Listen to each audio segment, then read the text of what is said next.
Cuenta una historia que había una vez un pequeño crucero y estaba en el Pacífico y estaba llevando personas a pasarla bien en este crucero, y el crucero naufragó. Y cerca había una pequeña isla que estaba despoblada y no había sido descubierta, y obviamente las personas a bordo nadaron hasta allí y esperaron una semana, esperaron 2 semanas y nadie venía por ellos, esperaron un mes, esperaron 2 meses y nadie vino por ellos. Entonces se resignaron, y luego de esa gente pasar ese periodo de sorpresa, de dolor ante su nueva y difícil situación, se comenzaron a acostumbrar a su nueva manera de vivir. Comenzaron a establecer un orden social. A quien le tocaba hacer las tareas de la casa, de cazar, las tareas de cocinar, las tareas de cultivar y de cosechar, las tareas de tomar decisiones. Establecieron una jerarquía entre ellos, empezaron a delimitar propiedades en la isla, a establecer las normas que se iban a seguir, y también establecieron cómo iban a intercambiar bienes entre ellos. Establecieron una moneda, y esas monedas eran conchas, eran caracoles que habían en la playa. Y pasaron los años, y como pasa en toda su sociedad, hubo quienes fueron más sagaces que otros y aumentaron sus bienes, aumentaron sus caracoles, sus conchas. Y por su gran cantidad de caracoles compraron las mejores playas y tenían los mejores productos de la isla. Tenían caparazones de tortugas de mar, tenían colmillos de tiburón y hasta tenían las piedras más brillosas de la isla. Y tenían las mejores comidas. Ellos comían langosta y carrucho. Y estaban muy orgullosos de todos sus caracoles, de los que tenían. Y miraban a los demás por encima del hombro, con orgullo, a los que tenían menos conchas y caracoles. Y un día, como cualquier otro en la isla, vino un barco naval británico, y fueron descubiertos y fueron salvados. Y fue noticia mundial este crucero que había estado perdido por 13 años y la mayoría de la tripulación había sobrevivido. Y al volver ellos al mundo real, todos sufrieron para ajustarse, obviamente. Pero los más que sufrieron fueron los ricos de la isla. Trajeron todos sus caracoles, todas sus conchas con ellos. Estaban pensando que los podían intercambiar por dinero. Uno hasta los llevó al banco, pero obviamente no eran reconocidos en el mercado internacional de intercambio. Y de la noche a la mañana pasaron de ser los más altos en la sociedad a los más cualquiera. Hermanos, esta historia inventada y triste habla de cada uno de nosotros. Nosotros somos esos coleccionistas de caracoles y de conchas. Nos las pasamos en esta vida corriendo tras riquezas, corriendo tras esos caracoles que no tienen valor alguno comparados a la eternidad, a los verdaderos bienes. Y pronto la naval va a venir por nosotros y vamos a ir al cielo. Y allá nos vamos a dar cuenta de lo ridículo que era perseguir todos esos caracoles en esta vida. Y esa es la historia de muchos de nosotros, y esa también es la historia de la iglesia de la Odisea. La Odisea era uno de los centros comerciales más ricos del mundo antiguo. Esta ciudad era famosa por 3 cosas. Ellos tenían sistemas bancarios, obviamente primitivos, no es que tenían Wells Fargo, y muy primitivos, pero muchas personas ilustres del mundo antiguo iban a esta ciudad para invertir y para saber cómo aumentar sus riquezas. Ellos tenían una escuela de medicina que era muy conocida en el mundo antiguo porque tenían un ungüento especial para los ojos que curaba la ceguera. Y tenían una lana negra que era codiciada por todo el mundo antiguo. Era tan rica, imagínense esto, esta ciudad era tan rica que hemos oído de las otras ciudades que han pasado por terremotos y lo difícil que se le hizo recuperarse y de cómo el Imperio Romano tuvo que ayudarles para recuperarse. En el 60 ellos sufrieron un terremoto y ellos estaban tan bien que ellos rechazaron toda ayuda imperial y dijeron, no, nosotros por nuestra riqueza vamos a echar hacia adelante, y así fue.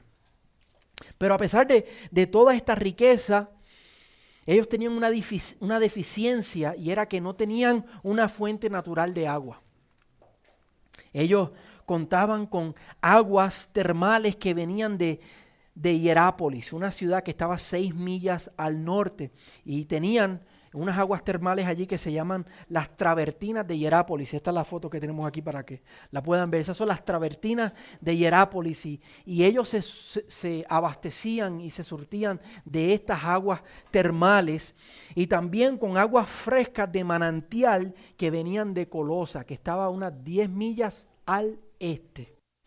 Y estas llegaban a la ciudad, llegaban a la Odisea por unos canales de piedra que habían construido de Hierápolis del norte y de Colosa del este. Y en medio de esta ciudad había una iglesia del Señor, como hemos dicho, igual que en nuestra ciudad hay una iglesia del Señor. Según el libro de Colosenses, el capítulo 1, versículo 7, posiblemente esta iglesia fue establecida por Epafras. No fue establecida por Pablo, fue establecida por Epafras, que también estableció la iglesia de Colosa y la iglesia de Hierápolis. Esas tres ciudades estaban muy, muy juntas y compartían bastantes cosas. Y Pablo, según el capítulo 4, versículo 16 de Colosenses, le escribió una carta a esta iglesia, una carta que no tenemos, no está en nuestra Biblia, se perdió. Y él le escribió una carta, y la carta de los Colosenses, Pablo manda a que la lean en la Odisea. Así que la carta que nosotros tenemos de el libro de Colosenses, ellos la conocían muy, muy bien. Y era una iglesia, era un pueblo de Dios allí, pero con el pasar del tiempo y la influencia de la ciudad, el corazón de esta iglesia se enfermó. Y ellos empezaron a divagar, empezaron a naufragar espiritualmente. Y en vez de correr tras el Señor y tras los tesoros celestiales, los tesoros infinitos, ellos fueron cegados y engañados por los caracoles de la vida, por los bienes terrenales. Y el Señor les envía esta carta para amonestarlos y llamarlos al arrepentimiento. Y hoy el Señor nos habla a nosotros también a través de esta amonestación para que no seamos víctimas de lo mismo. Y si somos víctimas, para arrepentirnos y volvernos al Señor. Así que el que tiene oído, oiga lo que el Espíritu le dice a esta iglesia. El Señor comienza por declararle su situación espiritual. Miren el versículo 15. Les dice en el versículo 15, al igual que le ha dicho a las otras iglesias, yo conozco tus obras. La semana pasada vimos a Filadelfia y le dijo en el versículo 8, yo conozco tus obras, que has guardado mi palabra y no has negado mi nombre. Pero las obras de la Odisea no son tan positivas.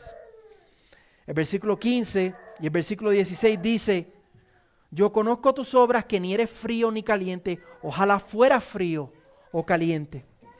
Así puesto que eres tibio y no frío ni caliente, te vomitaré de mi boca. Así que el Señor usa la situación específica de la hidratación de la ciudad, de la manera que ellos recibían agua, para hablarles de su problema espiritual. Le usa una ilustración del diario vivir de ellos para hablarles de su situación espiritual. Y como ya dijimos, la ciudad no contaba con una fuente de agua natural. Ellos dependían de Hierápolis, de estas aguas termales, y de Colosa, de sus aguas de manantial, para surtirse. Las aguas de Hierápolis, como pueden ver, eran termales, y al venir del norte tenían que pasar 6 millas en estos canales de piedra, y cuando llegaban a la ciudad ya no llegaban calientes, llegaban tibias. Sin embargo, las aguas de Colosa, al venir del este por canal también, salían frías de el manantial, pero al exponerse a la temperatura promedio del ambiente y las 10 millas que tenían que recorrer y al estar en ese canal de piedra, subían de temperatura y llegaban tibias también. Y se mezclaban esas aguas en un solo lugar y se hacían tibias. Caliente del norte, fría del este y se hacían tibias. Y las personas las llevaban a su casa y tenían métodos naturales para enfriar esas aguas y poder refrescarse con esas aguas. Y al recorrer varias millas también llegaban algo sucias y tenían que ser purificadas estas aguas. Y el Señor les dice a ellos, ojalá tú fueras frío como las aguas de Colosa, porque esas son aguas refrescantes, son aguas de manantial. Ojalá tú fueras frío como el Evangelio es frío, el Evangelio refresca el alma sedienta, le da vida al alma sedienta. Les dice, ojalá fueras caliente como las aguas de Hierápolis. Porque esas aguas son sanadoras, tienen propiedades salutíferas, sanan como la palabra de Dios sana. Pero la Odisea no es ni una ni la otra, ni sana ni refresca. Ella ha perdido toda influencia del Evangelio. Ya no tiene frutos del Espíritu. Esos ríos de agua viva no se pueden sentir, no se pueden ver en esta iglesia. Está tibia, no tiene efectividad alguna esta iglesia, ni sana a los miembros, ni a la población de la ciudad con el Evangelio, ni refresca a los miembros, ni a los perdidos en su ciudad con el Evangelio. Y por eso el Señor le dice, esta iglesia no sirve para más nada que ser vomitada. El Señor habla de esto también en el Sermón del Monte usando una ilustración diferente. Él dice, ustedes son la sal del mundo. O sea, ustedes son las aguas frías que refrescan, esas aguas calientes que sanan. Pero el Señor continúa diciendo, si la sal pierde su sabor, si la sal pierde su efectividad, su refrigerio, su salud, sus frutos, no sirve para más nada sino para ser arrojada afuera y ser pisoteada. No sirve para más nada que ser vomitada. Y esto es lo que el Señor le dice a la iglesia de la Odisea. Y no es solo ellos que estaban en estas condiciones tétricas, que el Evangelio ya no era ni palpable, ni visible, ni los efectos del Evangelio. Quizás peor es que estaban ciegos a su condición. Miren el versículo 17. Porque dices, soy rico, me he enriquecido y de nada tengo necesidad. No sabes que eres un miserable y digno de lástima y pobre, ciego y desnudo. Ellos pensaban que estaban bien. Ellos pensaban que eran ricos, no solo físicamente. Obviamente por los bancos de la ciudad, eran una ciudad y una iglesia que tenía mucha riqueza, pero espiritualmente ellos piensan que están ricos también, pero no lo están. Ellos pensaban que la riqueza física cuantificaba a la riqueza espiritual. Ahí vemos una advertencia fuerte a las iglesias que predican eso, que si la fe de nosotros es equivalente a lo que nosotros tenemos en nuestra vida física. Eso no es así, hermanos. ¿Qué les dice el Señor? No sabes qué eres. O sea, ellos estaban ciegos, ellos estaban ignorantes, ellos estaban desinformados de la realidad. ¿Cuál es su verdadera realidad? Que eran miserables y pobres. Y otra vez era una ciudad que tenía sistemas bancarios. Era una ciudad muy rica, pero el Señor les dice, es lo contrario, ustedes son unos pobres, ustedes son unos miserables. Lo contrario de la iglesia de Esmirna, si recuerdan, ella era pobre, pero el Señor le dice, pero eres rico. Ellos eran ricos, pero en realidad eran pobres y miserables. Les dice que eran ciegos, una ciudad que tenía una escuela de oftalmología en el mundo antiguo, reconocido en todos lugares, pero ellos estaban ciegos y estaban desnudos. Allí se producía esa lana negra, ese Louis Vuitton del tiempo antiguo. Pero el Señor les dice, están desnudos. Ellos estaban totalmente engañados de su realidad espiritual. Y este era el problema de la Odisea. Se habían dejado engañar por las riquezas temporales de la ciudad, por la influencia y las riquezas, por esas conchas y esos caracoles que ellos habían colectado. La iglesia se llenó de orgullo y quitó los ojos del Señor y los puso en el mundo. Y ahora no servía para más nada que ser vomitada. Allí no había evangelio, allí no habían frutos del Espíritu, allí no había el refrigerio de la verdad de Dios, allí no había la salud de la palabra de Dios. Habían perdido su sabor y el Señor les estaba advirtiendo que si algo no cambiaba, iban a ser vomitados. Y lo peor, no lo sabían, no lo reconocían, estaban engañados. Se pensaban ricos, pero eran pobres. ¿Cuál es la condición de nosotros? Esa era la condición de la Odisea. ¿Cuál es la condición de nosotros? Hay frutos en nuestra vida. Nos pensamos que somos ricos porque todo está bien en nuestras vidas, porque no tenemos necesidad en nuestras vidas. Pero ¿qué de nuestra riqueza espiritual? Somos fríos como el agua refrescante del Evangelio. Somos calientes como el agua, esas aguas termales de Hierápolis, que traen salud, que traen sanidad. ¿Cuál es el sabor de nuestra vida? Somos salados, somos la sal del mundo. ¿Se puede probar esa sal, esa sazón en nuestra vida? ¿O somos insípidos? ¿Y qué tal esta iglesia? No nuestras vidas individuales, ¿qué tal nosotros como iglesia? ¿Hay frutos en nuestra iglesia? ¿Hay refrigerio aquí? Si alguien viene de afuera puede ser refrescado con la verdad. ¿Hay salud en este lugar? Personas vienen de afuera y pueden venir a Cristo porque la verdad del Evangelio es proclamada. Pueden ser restauradas con la verdad del Evangelio. ¿Hay sabor, hay sal aquí?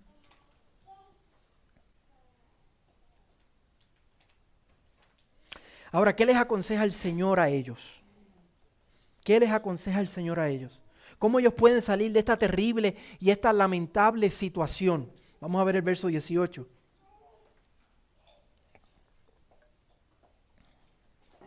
Dice, te aconsejo que de mí compres oro refinado por fuego para que te hagas rico, y vestiduras blancas para que te vistas y no se manifieste la vergüenza de tu desnudez, y colirio para ungir tus ojos y que puedas ver.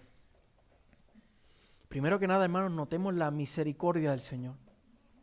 Una iglesia que Él podía haberla bien vomitado. Se acabó. Ya está bueno. Pero como hemos visto, el Señor es misericordioso con estas iglesias. Él ama a su iglesia. Él dio su vida por su iglesia.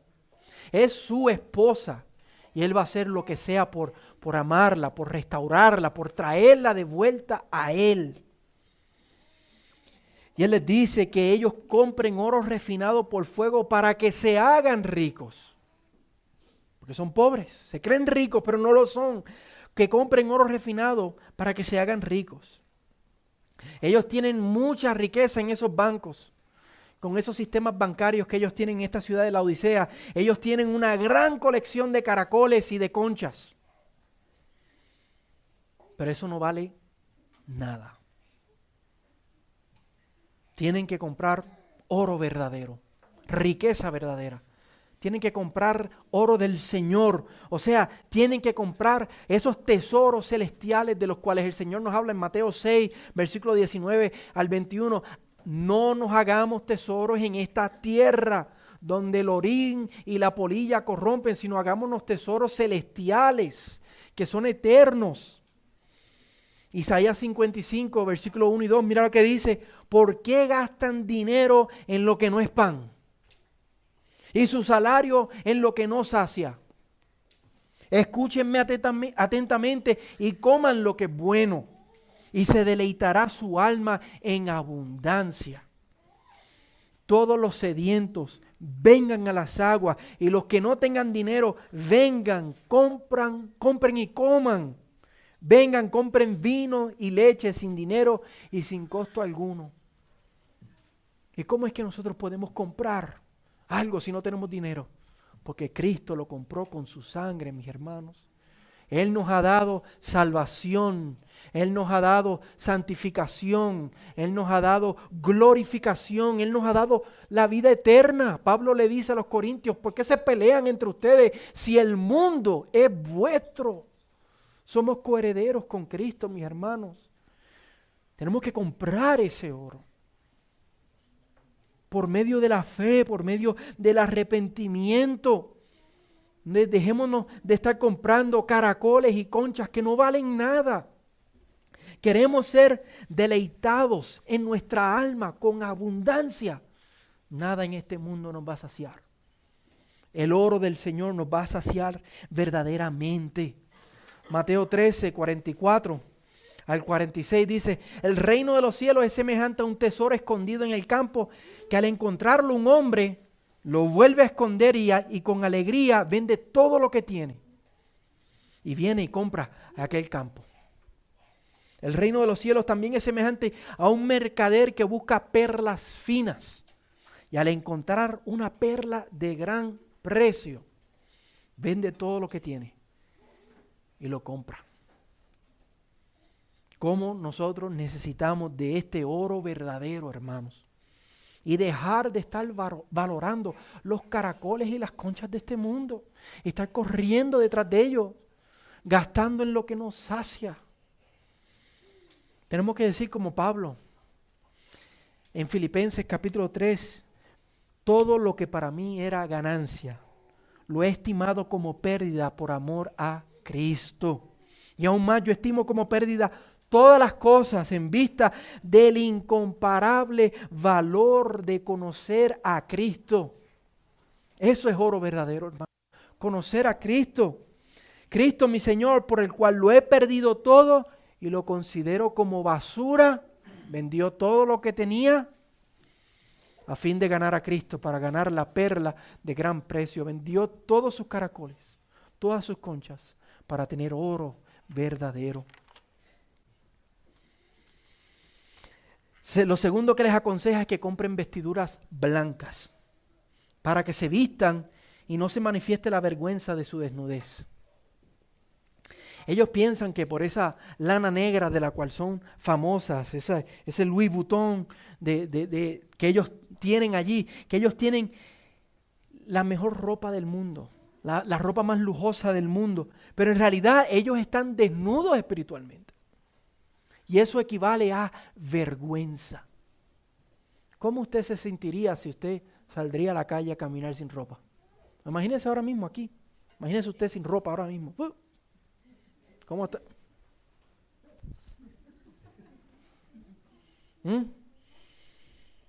Porque esa es la realidad. Eso que usted se imaginó, esa vergüenza que usted se imaginó, eso es la realidad espiritual de esta iglesia. Ellos están desnudos espiritualmente. Y el Señor les dice: tienen que comprar vestiduras blancas del Señor. Esto es que tienen que vestirse de Cristo. De las vestiduras blancas de Cristo, que nos son dadas a nosotros por la fe cuando venimos al Señor. Tienen que revestirse de toda la armadura de Dios, como nos dice Efesios capítulo 6. El hijo pródigo, cuando volvió a la casa del padre, dice que el padre dijo: pronto traigan la mejor ropa y vístanlo, y pónganle un anillo en su mano y sandalias en sus pies, para que ya no andara desnudo y sin vergüenza y con vergüenza. Colosenses 3:22 dice: cuando nosotros venimos al Señor, se han vestido del nuevo hombre, el cual se va renovando hacia un verdadero conocimiento conforme a la imagen de aquel quien nos creó. Y no es solo cuando venimos a Cristo, hermanos. Es como nosotros caminamos nuestro día a día con el Señor. La manera que nosotros caminamos con el Señor en obediencia o desobediencia refleja nuestras vestiduras también. Porque Romanos 13:14 dice, antes bien vístanse del Señor Jesucristo y no piensen en proveer para las lujurias de la carne. Así que esto no es solamente para el no creyente, esto es para el creyente también. ¿Cómo estamos andando en el Señor? Necesitamos de sus vestiduras blancas para andar y vivir como es digno del Señor. El Señor nos tiene que revestir, tenemos que ir al Señor y sin dinero, porque no tenemos mérito alguno, comprar lo que necesitamos por la fe, poniendo nuestra fe en el Señor. El tercer y último consejo que Él les da para su situación es que compren colirio para ungir sus ojos y para que puedan ver.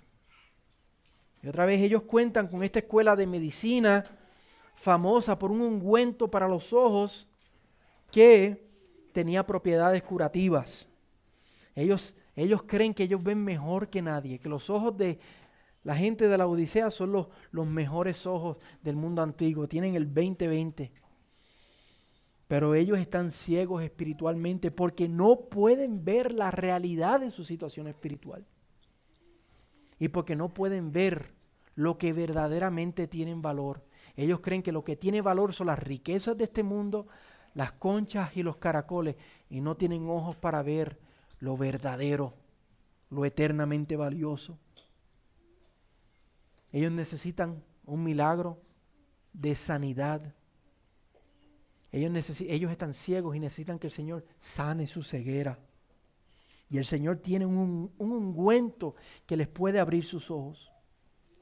Eso me recuerda en Juan capítulo 9 cuando el Señor escupió en tierra y con el lodo se lo untó al ciego y sus ojos fueron sanados. Eso necesitan ellos. Eso necesitamos nosotros, hermanos. Tener ojos para ver, para dejarnos de estar corriendo tras los caracoles y las conchas de este mundo. Para escuchar lo que el Espíritu nos está diciendo. Y esa es la oración de Pablo en Efesios, capítulo 1, versículo 8. Él ora por los efesios para que ellos, sus ojos sean abiertos para que puedan ver cuáles son las riquezas en gloria de los santos. Pablo ora eso por los efesios. Nosotros necesitamos eso. Que el Señor abra nuestros ojos para ver cuáles son nuestras riquezas en gloria. Para que nos dejen de vislumbrar los caracoles de esta vida, las conchas de esta vida y corramos tras el Señor, tras ese verdadero oro, esas verdaderas riquezas. Que el Señor abra nuestros ojos hoy.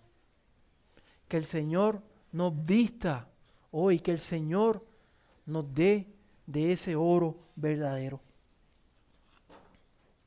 Esto es un problema serio que tenemos, hermano. Es un problema serio que tenía la iglesia de la Odisea, pero es también un problema serio que tiene la iglesia del Señor hoy. Especialmente, si la Odisea era rica, ¿cuánto más rico es este país? La mayoría de nosotros vinimos de nuestros países precisamente para vivir en un país que tuviera más oportunidades, más producción, más riqueza para nosotros, para nuestros hijos. Y en medio de este país, en medio de la Odisea, nosotros vivimos. No solo son las iglesias de la prosperidad que tienen este problema. Ellas, yo creo que están más perdidas que la iglesia de la Odisea, pero de ellas se encargará el Señor. Esto es un problema que tenemos nosotros aquí, de hacer más de este mundo que del Señor, que valorar más a este mundo que al Señor, que andar como esos señores de la historia que dijimos al principio, coleccionando caracoles y conchas ridículamente. Nos levantamos y eso es lo que hacemos. Eso somos nosotros, hermano. Estamos rechazando los tesoros del cielo por tonterías de este mundo. Escuchen esta cita de C.S. Lewis. C.S. Lewis fue el autor de de los libros de Narnia. Él fue un ateo que quiso comprobar que el Señor no existía y vino al Señor, y era un erudito en la Universidad de Oxford y enseñaba inglés allí. Mira lo que él dice en uno de sus libros. Pareciera que nuestro Señor considera nuestros deseos no demasiado fuertes, sino demasiado débiles. Somos criaturas tibias, tonteando con el alcohol, con el sexo, con ambiciones de este mundo, mientras se nos ofrece un gozo infinito. Somos como un niño ignorante que continúa haciendo pasteles de lodo en el patio de su casa porque no puede imaginarse lo que significan unas vacaciones en la playa. Nos contentamos con demasiado poco. Pero hoy el Señor nos invita, hoy el Señor nos llama a volvernos a Él de todo corazón. Escuche los versículos 19 al 20. Yo reprendo y disciplino a todos los que amo. Sé pues celoso y arrepiéntete. ¿Usted es amado por el Señor? El Señor reprende y disciplina, confronta a los que ama. Sé pues celoso y arrepiéntete. Yo estoy a la puerta y llamo. Si alguien oye mi voz y abre la puerta, ¿qué va a pasar? Entraré a Él y cenaré con Él y Él conmigo. Tenemos ojos para ver el valor de eso, de lo que dice ese versículo 20. No hay persona en este mundo, no hay relación en este mundo, no hay restaurante, no hay comida que nos pueda saciar como eso. El Señor nos está llamando, hermano, a fijar nuestros ojos en Él y en su gloria. Nos llama a cenar con Él, a sentarnos con Él, a comer con Él. Usted sabe, cuando usted invita a un amigo a su casa a comer, lo significativo que eso es para nosotros, ¿verdad? Eso es lo que el Señor está tratando de comunicar aquí. Yo quiero comer contigo, quiero intimar contigo. Dejemos, hermanos, de correr tras los caracoles, tras los tesoros infantiles de este mundo. Dejemos de estar haciendo pasteles de lodo.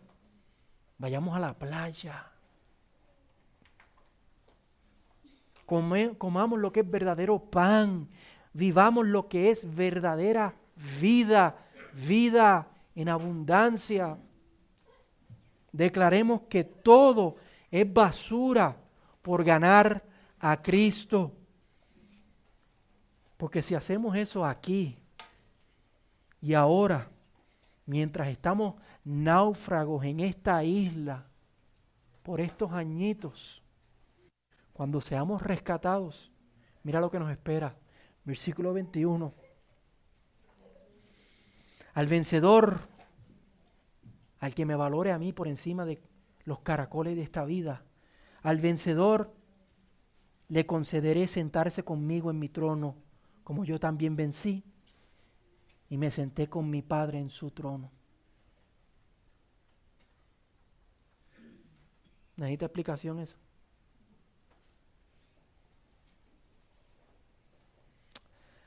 Para terminar, vamos a ver el versículo 14. Pensaron que no lo habíamos saltado, pero no. Escribe el ángel de la iglesia en la Odisea: el amén, el testigo fiel y verdadero, el principio de la creación de Dios, dice esto. El testimonio de la palabra de Dios es que Cristo es el testigo fiel y verdadero. Él es tan fiel, Él es tan verdadero, que Él mismo se autoproclama el amén. Él está usando el amén de nombre. O sea, que Él es el que verdaderamente dice quién es. No solamente en Cristo las promesas de Dios son sí y son amén. Él es el amén. Él es fiel, mis hermanos. La pregunta que el Espíritu de Dios nos hace a nosotros hoy es, Él es fiel y nosotros, ¿vamos a ser fiel? ¿Vamos a ser fieles como Él es fiel a nosotros? Y nos vamos a dejar de estar corriendo tras las tonterías, las ignorancias, los caracoles, las conchas de esta vida. El que tiene oído oiga lo que el Espíritu dice a la iglesia. Vamos a orar.